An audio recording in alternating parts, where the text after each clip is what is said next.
So Annamalai அவர்களை பற்றி தான் இப்போ பிஜேபியில இருந்து விலகிக்கிறதா சொல்லியிருக்காரு. அதுக்கு அவரு சொன்ன ரீசன் வந்துட்டு தனது தந்தைக்கு வந்துட்டு உடல்நிலை சரியா இல்லை, அதனால விலகிக்கிறேன் அப்படின்னு சொல்லியிருக்காரு. ஏன் இந்த திடீர் விலகல்? பிஜேபியில் தான் அவர் இருப்பார். மோடிக்கு 29 பெரிய வேல்யூ அடிஷனாக இருப்பார். இதில் அவர் அந்த பிரச்சார அந்த 6 தொகுதி பரவலா போட்டிலேருந்து விலகி இருக்கிறாரு. விஜய் விஷயத்துல விஜய் ஒரு நாசகார சக்தி, ஒரு தீய சக்தி, மோடிக்கு எதிரான ஒரு விஷம், மதமாற்ற விஷம், மிஷினரி விஷம், ராகுலுக்கு ஊது உடல் தொங்கு சதை ஒற்றுமைன்னு புரிஞ்சுக்கிட்டு இன்ஜினும் இல்லை ஒன்றும் இல்லை, விஜய் ஒன்றும் இல்லாம வெறும் டயலாக் பேசிட்டு இருக்கிறாரு. எடப்பாடிக்கு ஓட் ட்ரான்ஸ்ஃபரிங் கெப்பாசிட்டியும் சீட் கன்வெர்ட்டிங் கெப்பாசிட்டியும் 10 தோல்வி பழனிசாமின்னு சொல்ற மாதிரி அது பெரிய கேள்விக்குறியா இருக்கும்போது அண்ணாமலை தன் உழைப்பால் எடுத்து வச்ச 11.4 விழுக்காடு வாக்குக்குரிய சீட்டை எடப்பாடி கிட்ட வாங்கிடணுங்கிறதுல உறுதியா இருக்கிறார். அல்லது எடப்பாடியை நாளைக்கு விஜயை சேர்த்துக்கிட்டு மோடியை டிச் பண்ணி விட்டுருவாருங்கிற அடிப்படையில் அந்த ஃபியூச்சரிஸ்டிக்கா எதிர்காலத்தை பார்த்து தன் அரசியல் தெளிவா பண்றாரு. முக்குளத்தூர் ஓட்டு எடப்பாடிக்கு போகாம சசிகலா, தினகரன், ஓபிஎஸ் இவங்களெல்லாம் சொல்லி அந்த ஓட்டை தடுக்கக்கூடிய வேலையை பார்க்குறாரு. இந்த நாடார் வாக்குகளை, யாதவர் வாக்குகளை, தேவேந்திர வேளாளர் வாக்குகளை அப்படி பிரித்து செக்மெண்ட் பை செக்மெண்ட்டாக எடப்பாடியை பலகீனப்படுத்தி வளரக்கூடிய சீமா. ஸோ அண்ணாமலையை இழக்கிறதுங்கிறது கடுமையான வாக்கு சதவீதத்தை பாஜக இழப்பை சந்திக்க நேரிடும். இப்போ அண்ணாமலை இல்லாத பாஜகவுக்கு எடப்பாடியே அண்ணாமலையே இல்லை, ஓட்டு எப்படி வரும்னு கொடுப்பாரு. ஜெயலலிதாவுக்கு எதிராக விஜய் மோடியை பார்த்த பிறகும் ஜெயலலிதா 6 விழுக்காடு ஓட்டு உயர்ந்தாங்க. விஜய் வெத்து வெட்டு செல்லாத நோட்டுன்னு ஜெயலலிதா நிரூபிச்சும் பிறகு ஜெயலலிதா சாகிறது வரை விஜய் அரசியல் பேசல. இப்போ விஜய்க்கு செல்வாக்கு நிரூபிக்கப்படலை. அவர் பலம் நிரூபிக்காதவர், எட்டு சுரக்கா, காகித புலி, ஒரு கற்பனை அரசியல், காகித புலி அரசியல், சர்வே அரசியல் காலம் ஓட்டிட்டு இருக்கிறவர். சரி, இப்ப ரங்கராஜ் பாண்டே அவரோட சர்வே ரொம்ப பேச பொருளா இருக்கு சார். ஸோ அவர் பர்டிகுலரா டிவிகேவை எடுத்து அவங்க தான் முன்னணியில இருக்காங்க, அவங்களுக்கு தான் மக்கள் அதிக சப்போர்ட் பண்றாங்கன்ற மாதிரி சர்வே போட்டுட்டு இருக்காரு. மோசடி பண்றான் ரங்கராஜ் பாண்டே. இந்தியா டுடே கருத்து கணிப்பு மோடி டேபிள்ல இருக்கு. 350 சீட்டு கருத்து கணிப்புல என்டிஏக்கு வருங்கிறார். மோடி இதை முழுக்க நம்புறாரு. ரங்கராஜ் பாண்டே கருத்து கணிப்பெல்லாம் குப்பை தொட்டில தான் போகும். This video is presented by BMC. Desktop and laptops for your office at wholesale price. All in one place. FT politics நேயர்களுக்கு வணக்கம். இன்னைக்கு நம்ம கூட அரசியல் திறனாய்வாளர் ரவீந்திரன் துரைசாமி சார் இருக்கார். அவர் கூட பேசுவோம். வணக்கம் சார். வணக்கம்மா. எப்படி இருக்கீங்க சார்? நல்லா இருக்குமா? நல்லா இருக்கிறியா? ரொம்ப நல்லா இருக்கேன் சார். ஸோ மார்னிங்ல இருந்து ஒரு விஷயம் எல்லா நியூஸ் சேனல்ஸ்லேயும் போயிட்டு இருக்குன்னா அது அண்ணாமலை அவர்களை பற்றி தான். இப்போ பிஜேபியில இருந்து விலகிக்கிறதா சொல்லியிருக்காரு. அதுக்கு அவரு சொன்ன ரீசன் தனது தந்தைக்கு உடல்நிலை சரியா இல்லை, அதனால விலகிக்கிறேன் அப்படின்னு சொல்லியிருக்காரு. ஆனால் நிஜமாலுமே அதுதான் ரீசனா இல்லை வேற ஏதாவது இருக்குமா சார்? ஏன் இந்த திடீர் விலகல்? பிஜேபியில தான் அவர் இருப்பாரு. மோடிக்கு 29 பெரிய வேல்யூ அடிஷனா இருப்பாரு. நாமளும் டெல்லி தலைமைக்கு 29 மோடி வெற்றிக்கு ஒரு பெரிய அசட்டா அண்ணாமலை இருக்காருங்கிற தகவலை தான் காலையிலே மெயில் பண்ணியிருக்கிறோம். இதில் அவர் அந்த பிரச்சார அந்த பொறுப்பாளர் அந்த 6 தொகுதி பரவலா போட்டிலேருந்து விலகி இருக்கிறாரு. தந்தை இது காலையில் அவரை கான்டாக்ட் பண்ண முயற்சி பண்ணேன், ரீச் பண்ண முடியலை. அவரோட தந்தையோட உடல்நிலையை மகன் பார்க்கறது நியாயமானது. கட்சி கட்டுப்பாட்டில் தான் இருக்கிறாரு. அவர் கட்சி கட்டுப்பாட்டை மீறலை, லட்சுமண ரேகையை மீறலை, கட்சிக்காக தான் பேசுகிறாரு. விஜய் விஷயத்தில் விஜய் ஒரு நாசகார சக்தி, ஒரு தீய சக்தி, ஒரு விஷம், மோடிக்கு எதிரான ஒரு விஷம், மதமாற்ற விஷம், மிஷினரி விஷம், ராகுலுக்கு ஊது உடல் தொங்கு சதை ஒற்றுமைன்னு புரிஞ்சுக்கிட்டு இன்ஜினும் இல்லை ஒன்றும் இல்லை, விஜய் ஒன்றும் இல்லாமல் வெறும் டயலாக் பேசிகிட்டு இருக்கிறாரு அப்படிங்கிறத விஜய் மோடிக்கு எதிரான சக்திங்கிறத புரிஞ்சுக்கிட்டு மோடியோட நன்மைக்காக விஜய் அடித்து நொறுக்கியிருக்கிறாரு. ஸோ அந்த இடத்துக்குள்ளே 29 மோடி இங்கே ஜெயிக்கணுங்கிறத மனசில் வச்சுக்கிட்டு அதில் நாம் ஏமாந்துடக்கூடாது. 26ல் 29 தான் மோடிக்கு முக்கியங்கிற அந்த எண்ண ஓட்டத்தில் எங்கள் ஆர்டி டீம் மாதிரி அவரும் மோடிக்கான ஒரு வேல்யூ அடிஷனாட்டு ஒரு பெரிய அசட், அவர் பெரிய அரசியல் சக்தி, 18 விழுக்காடு வாக்குக்கும் ஹீரோ, அந்த அரசியல் அவர் பண்ணுறார். ஸோ அவர் பலத்துக்குரிய சீட்டு வேணும்னு விரும்புகிறாரு. ஏன்னா எடப்பாடிக்கு ஓட் ட்ரான்ஸ்ஃபரிங் கெப்பாசிட்டியும் சீட் கன்வெர்ட்டிங் கெப்பாசிட்டியும் 10 தோல்வி பழனிசாமின்னு சொல்கிற மாதிரி அது பெரிய கேள்விக்குறியாக இருக்கும்போது அண்ணாமலை தன் உழைப்பால் எடுத்து வச்ச 11.4 விழுக்காடு வாக்குக்குரிய சீட்டை எடப்பாடி கிட்ட வாங்கிடணுங்கிறதுல உறுதியாக இருக்கிறாரு. அடுத்து வந்து இந்துத்துவ மையமாக வச்சு இந்த களம் போகணுங்கிறதுல அவர் உறுதியாக இருக்கிறார். அந்த ரெண்டும் நடந்து அதிமுக வாக்காளர்கள் இந்து உணர்வோடு வந்தால் தான் அவர் வந்து திருப்பரங்குன்ற விஷயத்தில் தலைமை அவரை தான் ப்ரெஸ் மீட் பண்ண சொன்னாங்க. தலைமை அவரை தான் ப்ரெஸ் மீட் பண்ண சொன்னாங்க, தமிழிசை பண்ண சொல்லலை. ஸோ அவர் வந்து அந்த இதெல்லாம் நடந்தால் தான் 29 மோடியோட அந்த வெற்றிக்கு வந்து அது உத்தரவாதத்தை கொடுக்கும். ஸோ அல்லது எடப்பாடியே நாளைக்கு விஜயை சேர்த்துக்கிட்டு மோடியை டிச் பண்ணி விட்டுருவாருங்கிற அடிப்படையில் அந்த ஃபியூச்சரிஸ்டிக்காக எதிர்காலத்தை பார்த்து தன் அரசியலை தெளிவாக பண்ணுறாரு. இது எடப்பாடிக்கும் அவருக்கும் உள்ள நிழல் யுத்தம் தான். அது நயனார் நாகேந்திரன் தமிழக பாஜக மூலமாக வெடிக்குது. ஆனால் யுத்தம் வந்து எடப்பாடி பழனிசாமிக்கும் அண்ணாமலைக்கும். சார் ஆல்ரெடி வந்துட்டு அவர் அதிமுக கூட கூட்டணி அப்படின்றப்போ பேசினப்பவே ஒரு 75 சீட்டுகளாவது கிடைக்கணும் பிஜேபிக்கு தமிழ்நாடு சைட்ல இருந்து அப்படின்ற மாதிரியான ஒரு பேச்சு போயிட்டு இருந்தது.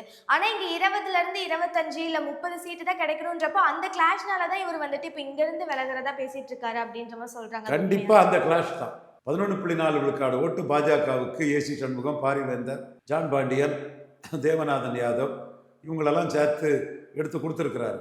அப்போ இவங்களெல்லாம் சேர்த்து இந்த வாக்குக்குரிய சீட்டு வேணுங்கிறது தான் அண்ணாமலைக்கு நோக்கம், என் போன்ற மோடி லாயலிஸ்டுக்கு நோக்கம். ஸ்டாலின் எதிர்ப்பாளர்னு ஒரு கூட்டம், ஒரு வன்ம கூட்டம், ஒரு வெட்டி கூட்டம், ஒரு நெகட்டிவ் கூட்டம், மோடிக்கு நல்ல அக்கறை இல்லாத ஒரு கூட்டம் 30 சீட்டு பிஜேபிக்கு போதும், 25 சீட்டு போதும்னு எடப்பாடிக்கு கைக்கூலிகளாக பேசிகிட்டு இருப்பாங்க.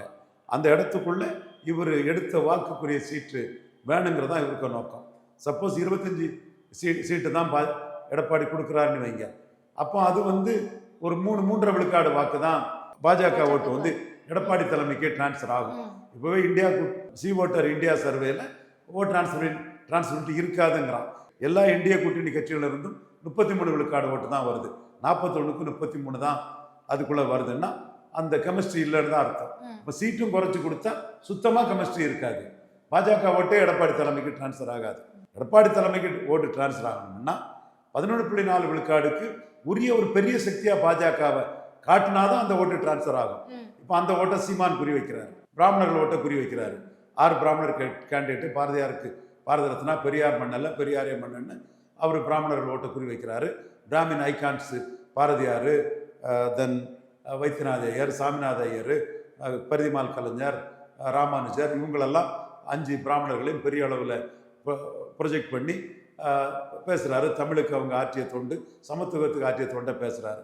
ஸோ மோடிக்கு விழுந்த பிராமணர்கள் ஓட்டை சீமான் குறி வைக்கிறாரு. முக்குலத்தோர் ஓட்டு எடப்பாடிக்கு போகாமல் சசிகலா, தினகரன், ஓபிஎஸ் இவங்களெல்லாம் சொல்லி அந்த ஓட்டை தடுக்கக்கூடிய வேலையை பார்க்குறாரு. இந்து நாடார் வாக்குகளை, யாதவர்கள் வாக்குகளை, தேவேந்திரர்கள் வேளாளர் வாக்குகளை அப்படி பிரித்து செக்மெண்ட் பை செக்மெண்ட்டாக எடப்பாடியை பலகீனப்படுத்தி வளரக்கூடிய சீமான் மீண்டும் எடப்பாடியை பலகீனப்படுத்துறதுக்கு தன்னோட வியூகங்களை தெளிவாக வச்சு போயிட்டுருக்கிறாரு. இந்த சூழ்நிலையில் பாஜக ஓட்டு டிரான்ஸ்ஃபர் ஆகணும்னா பலத்துக்குரிய சீட்டு கொடுத்து இந்துத்துவ இஷ்யூஸை எடப்பாடி எடுத்தால் தான் அந்த ஓட்டு எடப்பாடி தலைமைக்கு டிரான்ஸ்ஃபர் ஆகும். அதை தான் அண்ணாமலை சொல்கிறாரு. மற்ற சில பாஜக தலைவர்கள் சீட்டு எண்ணிக்கை பிரச்சனை இல்லை, தங்களுக்கு சீட்டு கிடைச்சா போதும்னு சுயநலமாக பேசுகிறாரு. என்னோட வீடியோக்கள் பிஎம்ஓக்கு போகும். அவங்களே அண்ணாமலை சொல்லுவார், உங்கள் வீடியோவில் இப்படி பேசியிருக்கிறாரு, இது என்னென்ன பிஎம்ஓலேருந்து எனக்கு கேட்பாங்கன்னு அண்ணாமலையே எங்கிட்ட மாநில தலைவராக இருக்கும்போது சொல்லுவார். இப்பவும் என்னோட வீடியோக்கள், என்னுடைய கருத்துக்கள், என்னோட மெயிலெல்லாம் மோடி நன்மைக்காக போகிறதுனால தான் இப்போ விஜய் வந்து ஒரு மோடிக்கு எதிரான விஷங்கிறத புரிஞ்சுக்கிட்டு விஜய்க்கு சசிகலா ட்ரீட்மெண்ட் கொடுக்குறாங்க. அதே மாதிரி நாளைக்கு எடப்பாடியும் கலத்தி விடாமல் இருக்கணும்னா மோடியை பலத்துக்குரிய சீட்டு வாங்கணுங்கிற அண்ணாமலைக்கு கருத்து மோடிக்கிட்ட எடுபட்டுருக்கு. சார் அண்ணாமலை அவர்கள் வந்துட்டு பிஜேபிக்குள்ள ரொம்ப நாட்கள் இல்லாமல் இப்போதான் ரொம்ப ஒரு சில வருஷங்களுக்கு முன்னாடி தான் வந்திருக்காருனாலும் அவரோட உழைப்பால், அவரோட பேச்சால் அவரை ஃபாலோ பண்ணுறவங்கன்றதுனால பிஜேபியில் வந்துட்டு ஒரு 11 விழுக்காடு அப்படின்ற ஓட்டு வந்துட்டு ரொம்ப ஈஸியாகவே கொண்டு வந்து வச்சிருந்தாரு. ஸோ இப்போ அவர் வந்துட்டு விலகுறாரு அப்படின்றப்போ இப்போ அவரோட பார்ட்டிசிபேஷன் பிஜேபியில் இல்லை அப்படின்றப்போ அதனால ஏதாவது பாதிப்புகள் வரதுக்கு சான்சஸ் இருக்கா சார்? கண்டிப்பாக அவர் பாஜக விட்டு விலகக்கூடாது, அவரை நல்ல முறையில் நடத்தணும். அதனால தான் அந்த திருப்பரங்குன்றம் அந்த ரிலீஜியஸ் பிரச்சனையை அவர் தான் ப்ரெஸ் மீட் பண்ணார்.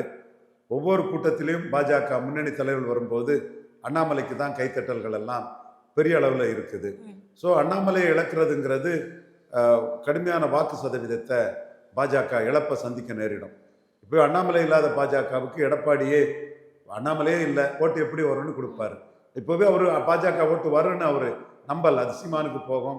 சீமான் ஈரோடு கிழக்கில் என்டிஏ நிற்காதது வந்து நீங்கள் ஆர்கே நகரில் சீமானை வளர விட்ட மாதிரி இங்கே நிற்காம பண்ணிட்டீங்கிற கருத்துக்கள் எல்லாம் பாஜக தரப்பில் இருக்கிறாங்க. அதெல்லாம் சொல்லி அவங்க பாஜகவுக்கு சீட்டை குறைக்கிறதுக்கு முயற்சி பண்ணுறாங்க. இப்போ அண்ணாமலை ஒதுங்கிட்டாருன்னா அண்ணாமலை தான் ஒதுங்கிட்டார். அப்போ அந்த ஓட்டு இல்லையன்னு அண்ணாமலையை காட்டியும் அந்த சீட்டை எடப்பாடி பழனிசாமி குறைக்க தான் முயற்சி பண்ணுவார். ஸோ இந்த இடத்துக்குள்ளே அண்ணாமலையை சமாதானப்படுத்தி அவருக்கு ஒரு நல்ல முக்கிய பொறுப்புகள்லாம் கொடுத்து அது எதுக்கு கொடுக்கணும்னா அண்ணாமலைக்காகன்னு நான் சொல்ல வரல, கட்சிக்கு அதிக சீட்டு வாங்குறதுக்கு அண்ணாமலைக்கு முக்கியத்துவம் கொடுத்து அண்ணாமலையை கட்சிக்குள்ளே ஆக்டிவாக கொண்டு வந்து அவரை தேசிய அளவில் ஒரு முக்கிய பொறுப்பை கொடுத்து 50 சீட்டுக்கு மேலேயாவது குறைஞ்சபட்சம் வாங்கணும். 2:1 தான் நான் பிஎம்ஓ கொடுத்துருக்குறேன். பட்டு 50 சீட்டு குறையாமல் வாங்கணும். சீட்டு குறைஞ்சி போனால் ஓட்டு வராது, ஓட்டு டிரான்ஸ்ஃபர் ஆகாது. பாண்டைக்கெல்லாம் தெரியல.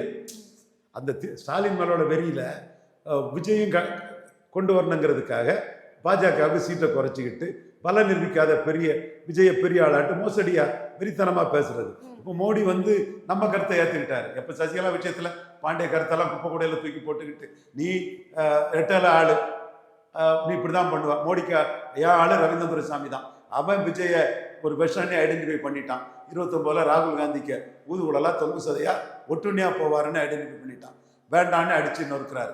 இப்போ இந்த சூழ்நிலையில் இந்துத்துவ வாக்குகள் வரணும்னா பிஜேபிக்கு 50-60 சீட்டு கொடுத்தா தான் சரியாக வரும். குறைஞ்ச சீட்டு கொடுத்தா குறைஞ்ச வாக்கு தான் வரும். இதை நான் வந்து சுதாகர் ரெட்டி, அரவிந்த் மேனன் எல்லாத்துக்கிட்டையுமே நான் ரெப்ரசன்ட் பண்ணிட்டேன். கேசவநாயகம் எல்லாத்துட்டையுமே சொல்லிட்டேன். சரி, இன்னொரு பக்கம் என்ன பேசிட்டு இருக்காங்கன்னா, இந்த கரூர் சம்பவம் நடந்தது, அதுல அண்ணாமலை அவர்களோட பார்ட்டிசிபேஷன் இருந்ததெல்லாம் பார்த்ததுக்கு அப்புறம் அண்ணாமலை அவர்கள் வந்துட்டு டிவிகேல போய் இணைவாங்க அப்படின்னு சொல்லிட்டு இருந்தாங்க. இன்னொரு பக்கம் இல்ல, அவர் தனியா கட்சி ஆரம்பிச்சு அவர் ஒரு போக்குல போக போறாருன்ற மாதிரியான விமர்சனங்கள் வச்சுட்டு இருந்தாங்க சார். இப்போ இந்த விலகல் நியூஸ் வந்ததுக்கு அப்புறம் இது எல்லாத்தையும் கனெக்ட் பண்ணி ஒருவேளை இதுக்காக தான் இந்த விலகலோ அப்படின்ற மாதிரியா பேசிட்டு இருக்காங்க. அதுக்கு வாய்ப்புகள் இருக்கா சார்? என்ன மேடம் நீங்க கேள்வி கேட்க பாருங்க. இன்ஜின் இல்லாத வண்டி, ஓட்ட வண்டி, ஒண்ணுமே இல்லை. தாவேக்கானில அண்ணாமலை அடிக்கிறாரு. அது பார்த்தீங்களா? நேற்று அண்ணாமலை பேட்டியை முழுமையா பார்த்துட்டுலாம் கேள்வி கேட்கணும். ஊடகங்கள்லையும் வெப்புகள்லையும் விஜய்க்கு பிராண்டிங் ஆட்கள் கோடிகளை கொட்டுறதுனால அண்ணாமலை என்ன விஜய் வெத்து வெட்டி செல்லாத நோட்டண்ணி அடிச்சிட்டாரு. இது நிரூபிக்கட்டுங்கிறாரு. ஃபர்ஸ்ட்லே வந்து அவரு கரூர் சம்பவத்திலே விஜய்க்கு ஆதரவாக தான் லோக்கல், அவருக்குள்ள லோக்கல் செந்தில் பாலாஜி அதுக்குள்ள பேசும்போது வந்து லேட்டரா தான் புரிஞ்சுக்கிட்டாரு விஜய் வந்து மோடிக்கு எதிரான சக்தின்னு. அப்போ மோடிக்கு எதிரான விஜயை எப்படி அவர் ஆதரிச்சு பேசுவார்? விஜயை கடுமையாக விமர்சிச்சிருக்காரு, பார்க்கலையா நீங்க?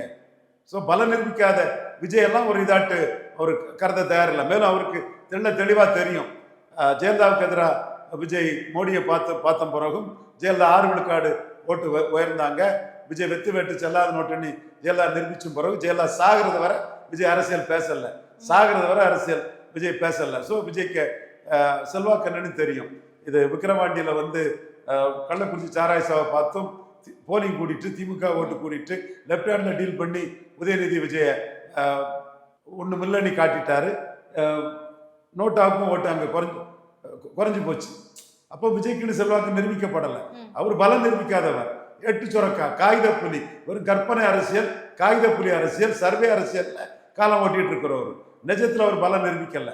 இப்போ அவரு 39 கேண்டிடேட் போட்டு பலம் நிரூபிச்சா அவர் பெரிய ஆளுன்னு பேசலாம். ஒத்த ஓட்டு பிரவீன் சக்கரவர்த்தி கற்பனை ஓட்ட விஜய்க்கு கொடுக்கல என்ன இருக்கு?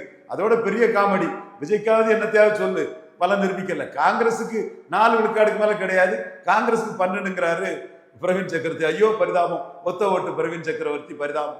சரி, இப்போ ரீசெண்டாக வந்து இந்த ரங்கராஜ் பாண்டே அவரோட சர்வே வந்துட்டு ரொம்ப பேச பொருளாக இருக்குது சார். ஸோ அவர் பர்டிகுலராக வந்துட்டு டிவிகேவை எடுத்து அவங்க தான் முன்னணியில் இருக்காங்க, அவங்களுக்கு தான் மக்கள் வந்துட்டு அதிக சப்போர்ட் பண்ணுறாங்கன்ற மாதிரி சர்வே போட்டுட்ருக்காரு. ஸோ அதை பற்றி உங்களோட கருத்து? மோசடி பண்ணுறான் ரங்கராஜ் பாண்டே. நீ சர்வே பண்ணும்போது முதல்ல ஒரு விஷயத்தை ஒத்துக்கணும். எடப்பாடி பழனிசாமியை பலகீனப்படுத்தி தான் 1 விழுக்காடுல இருந்து 8.2 விழுக்காடுக்கு சீமான் வந்திருக்கிறாரு. எடப்பாடி பழனிசாமியை சீமான் 26லையும் பலகீனப்படுத்துவார். காரணம், எடப்பாடி பழனிசாமி தன் நிலைப்பாட்டில இருந்து மாறிட்டாரு. திமுக காங்கிரஸும் வேண்டாம் பாஜகவும் வேண்டாம்னு சொன்ன ஒரு லீடர்ஷிப் குவாலிட்டியை இழந்து, தன் மன வலிமையை இழந்து பாஜக கூட கூட்டணி போயிட்டாரு. சீமான் மன வலிமையோட திமுகவும் அண்ணா திமுகவும் காங்கிரஸ் பாஜகவின் ஊதுகுழல்கள், ஒட்டுண்டிகள், தொங்கு சதைகள்னு தெளிவா வீரமா நிற்கிறாரு. அதுபோல விக்கிரவாண்டியில் ஈரோடு கிழக்கிலே நிற்காதது கமலஹாசனும் தினகரனும் நாங்குநேரி விக்கிரவாண்டி வெள்ளூரில் நிற்காததுனால களத்தில் நின்ன சீமான் இவங்களை பலகீனப்படுத்துனது மாதிரி எடப்பாடியும் சீமான் பலகீனப்படுத்த வாய்ப்பு இருக்குது. விக்கிரவாண்டியில் நின்ன பாஜக என்டிஏ ஈரோடு கிழக்கில் நிற்காதது சீமான் ஆர்கே நகரில் தமிழ் தேசியம் கிட்ட இந்துத்வா தன்னோட லீடர்ஷிப்பை விட்டு கொடுத்து திமுகவுக்கு அதிமுகவை மாற்று இந்துத்வா இல்லை தமிழ் தேசியம் தான் விட்டு கொடுத்து சீமான் இன்னைக்கு 8.22க்கு உருவாக்கி விட்டது மாதிரி ஈரோடு கிழக்கிலையும் களத்துக்குள்ள நிற்காத என்டிஏயால சீமான் பெரிய அளவு எமர்ஜ் ஆக வாய்ப்பு இருக்குது. ரவீந்திர துரைசாமி இந்த கருத்து சொல்றாரு. இது சரியா தப்பான்னு நீ கருத்து கணிப்பு போடணும். நீ ஏசி ரூம்ல இருந்து கருத்து கணிப்புன்னு ஒரு மோசடியை பண்ணா அதை எவன் நம்புவான்? நடந்த விஷயத்தை ஒத்துக்கிட்டு கருத்து கணிப்புங்கிற அந்த ப்ரிடிக்ஷனை பண்ணலாம். நானும் பண்ணலாம், நீங்களும் பண்ணலாம், ரங்கராஜ் பாண்டேயும் பண்ணலாம், ரெட்டிகளும் பண்ணலாம். ரெட்டிகள் ரங்கராஜ் பாண்டே கருத்து கணிப்பு தப்புங்கிறான். நீங்க இந்தியா டுடே கருத்து கணிப்பு 12 விழுக்காடு திமுகவுக்கும் அதிமுகவுக்கும் வித்தியாசம். அவன் சொன்னதெல்லாம் கரெக்டு. அவனும் சீமான கருத்து கணிப்பில் வைக்கல, அது தப்பு தான்.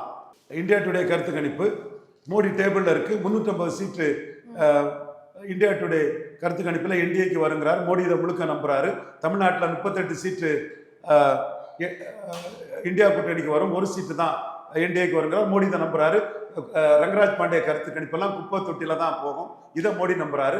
2014 மோடியை பற்றி கரெக்டாக போட்டான், 19 கரெக்டாக போட்டான், 24 47 விழுக்காடு ஓட்டும் 39 சீட்டும் திமுக அணிக்கு வருங்கிறத ரொம்ப கரெக்டாக போட்டான் இந்தியா டுடே கருத்து கணிப்பு. ஆனால் இதுலேயும் ஒரு தப்பை நான் சொல்கிறேன்.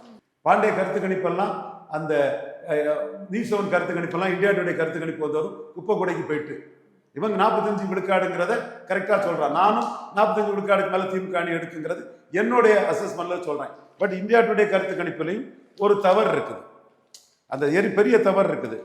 புறமொழியாளர்கள் சீமானுக்கு மேலே உள்ள அந்த வன்மத்தை காட்டுறாங்க.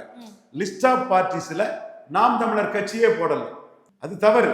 நாம் மேக்ரோவா 12 விழுக்காடு 2 அணிக்கு இடம் இருக்கிறதும் 350 சீட்டு மோடி வருவாருங்கிறதும் மோடியும் ஒத்துக்கிறாரு, பிஎம்மும் ஒத்துக்கிறாரு. பிஎம் அதை ஒத்துக்கிற பிஎம்மும் இங்கேயும் 1 சீட்டு தான் எடப்பாடி பாஜக வருங்கிறதையும் ஒத்துக்கிறாரு. அண்ணாமலை அதை பிஎம்க்கு சொல்றாரு. பரிதாபப்பட்டு போனாப்புல ரங்கராஜ் பாண்டே, பரிதாபப்பட்டு போனாப்புல நியூஸ் 7 அந்த கருத்து கணிப்பெல்லாம் மோடி இந்த கருத்து கணிப்பை ஒத்துக்கிறாரு, இதை நம்புறாரு. நாங்களும் இதுல உள்ள நன்மைகளையும் இதையும் இந்தியா டுடே கருத்து கணிப்பு மோடிக்கு 350 வரும், தமிழ்நாட்டில் 1 சீட்டு தான் வருங்கிற கருத்து கணிப்பை மோடி முழுக்க நம்புறாரு. இந்த கருத்து கணிப்பு வந்ததும் இந்த கடல் வெள்ளத்துல அந்த குப்பைகள் எல்லாம் ரங்கராஜ் பாண்டேக்கு குப்பை, இடமலம் குப்பை, எல்லா குப்பைகளும் அடிச்சு ஒதுக்கப்பட்டுச்சு. உண்மை, அதான் உண்மை நிலைமை. ஆனா எல்லா கருத்து கணிப்புமே குப்பைன்னு சொல்ற மாதிரி இவங்களும் சீமான லிஸ்ட் ஆஃப் பார்ட்டியில வைக்காதது தப்பு. 22 விழுக்காடு அதர்ஸ்ல சீமானை வைக்காம எடுத்திருக்காங்க. அந்த லிஸ்ட்லேயே சீமானுக்கு பேரை கொடுக்கல, இது தப்பு. இந்த கருத்து கணிப்புகள் 2021 கமல்ஹாசனுக்கு 6 விழுக்காடு வரும், இவர் தினகரனுக்கு 8 விழுக்காடு வரும். சீமான் அதர்ஸ்ல வச்சாங்க. ஆனா தினகரன் 2 தான், கமல்ஹாசன் 2 தான், சீமான் 6.5 வந்துட்டாரு. சிரஞ்சீவிக்கு 29 விழுக்காடு சொன்னாங்க, 15 தான் வந்தாரு. இவர் 20 விழுக்காடு பவன் கல்யாணுக்கு சொன்னாரு, 7 தான் வந்தாரு. சீமானுக்கு அதர்ஸ்ல வச்சாங்க, சீமான் 8 விழுக்காடு வந்துட்டாங்க. ஒரு சில சுய அறிப்பை கருத்து கணிப்புன்னு சொரிஞ்சுக்கிட்டுறாங்க. அதுல ஒண்ணு ரங்கராஜ் பாண்டேக்கு சுய அறிப்பை சொரிகிறதான் மோசடி தரமான ரங்கராஜ் பாண்டே கருத்து கணிப்பு. இந்தியா டுடே கருத்து கணிப்பு 45 விழுக்காடு ஓட்டு திமுக அணி வரும்ங்கிறதுலையும் அதுல 38 சீட்டு ஜெயிப்பாங்கிறதுலையும் மோடி நம்புறாரு. காரணம் 350 சீட்டு மோடி ஜெயிப்பாருன்னு போட்டிருக்கான். அவன் தான் தமிழ்நாட்டில் 1 சீட் தான் ஜெயிக்கணும்னு நினைப்பார். அப்போ மற்றதெல்லாம் குப்பை கூடையில தூக்கி போட்டுக்கிட்டு இதுதான் கரெக்ட்னு மோடி நம்புவார். இதை மையமாக வச்சுதான் மோடிக்க நடவடிக்கைகளும் தமிழ் மண்ணில் இருக்கும்.